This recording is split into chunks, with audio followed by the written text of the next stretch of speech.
জীবনে তো এমন একটা মুহূর্ত আসতেই পারে যে মুহূর্তে তোমার কাছে আর কিছুই থাকবে না, যে মুহূর্তে তুমি একদম একা হয়ে যাবে, যে মুহূর্তে তুমি মূল্যহীন।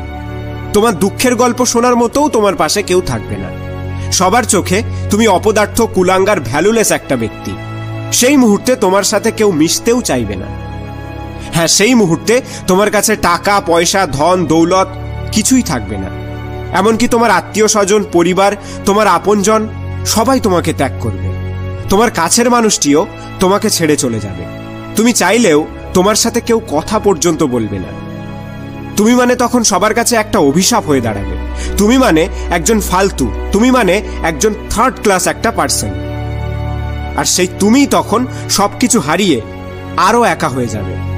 চারিদিকের কালো ছায়া তোমাকে আরো গ্রাস করে নেবে। সমস্ত বিপদ তোমাকে চেপে ধরবে। সমস্ত খারাপ পরিস্থিতি তোমাকে ছোবল মারতে থাকবে। সবাই তোমাকে দেখে হাসাহাসি করবে, কেউ কেউ থুতুও ফেলবে। সেই মুহূর্তে নিজেকে দেখে নিজেরও ঘেন্না হবে। কিন্তু এমনও তো হতে পারে সেই মুহূর্তে সবকিছুকে উপেক্ষা করে আবারও ঘুরে দাঁড়াবি। মানছি তোর কাছে আর কিছুই থাকবে না, কিন্তু তোর সাহস তো থাকবে। মানছি তুই তখন মূল্যহীন, কিন্তু নিজের প্রতি বিশ্বাসটা তো থাকবে। সবার চোখে তুই অপদার্থ হলেও তুই নিজে জানিস তুই কি জিনিস। দরকার নেই কেউ পাশে থাকার, দরকার নেই কারোর ভালোবাসার। যদি তুই নিজে কিছু করে দেখাতে পারিস, তাহলে ওরকম ভালোবাসা হাজারও পাওয়া যাবে। লোকে যতই তোকে অপদার্থ ভাবুক না কেন, যতই তোকে থার্ড ক্লাস ভাবুক না কেন, তুই নিজে জানিস যে তুই একদিন জয় করতে পারবি। আর যাদের মধ্যে জেদ থাকে তারা একাই যে কোনো কিছু করে দেওয়ার ক্ষমতা রাখে। আর যাদের মধ্যে সাহস থাকে তারা কোনো কিছুর ভয় করে না। যারা নিজের উপরে ভরসা করে তারা কোনো কিছু তোয়াক্কা করে না। তারা জানে আজ না কাল একসময় সবকিছু ঠিক হবেই। শক্ত হয়ে দাঁড়িয়ে থাক, আসতে দে খারাপ মুহূর্ত।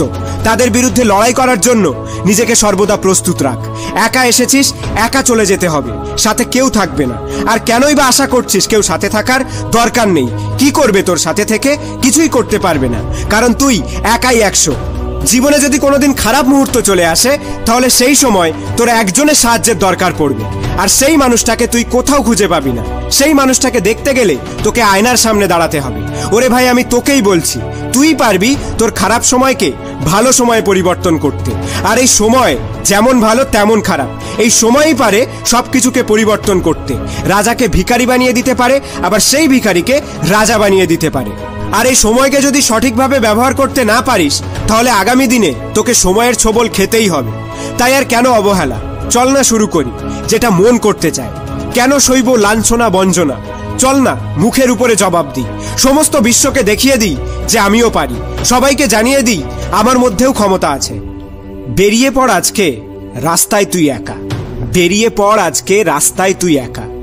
দৌড়তে থাক ততক্ষণ যতক্ষণ না পাস সফলতার দেখা। 2.0 পক্ষ থেকে তোমার কাছের বন্ধু আমি আশিক। তোমার থেমে থাকা জীবনকে আমি চাই গতিশীল বানিয়ে দিতে।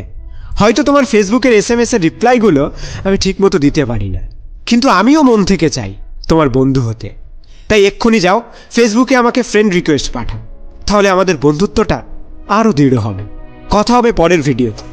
বন্ধু, শেষে একটা কথা বলবো, প্লিজ নিজের খেয়াল রেখো।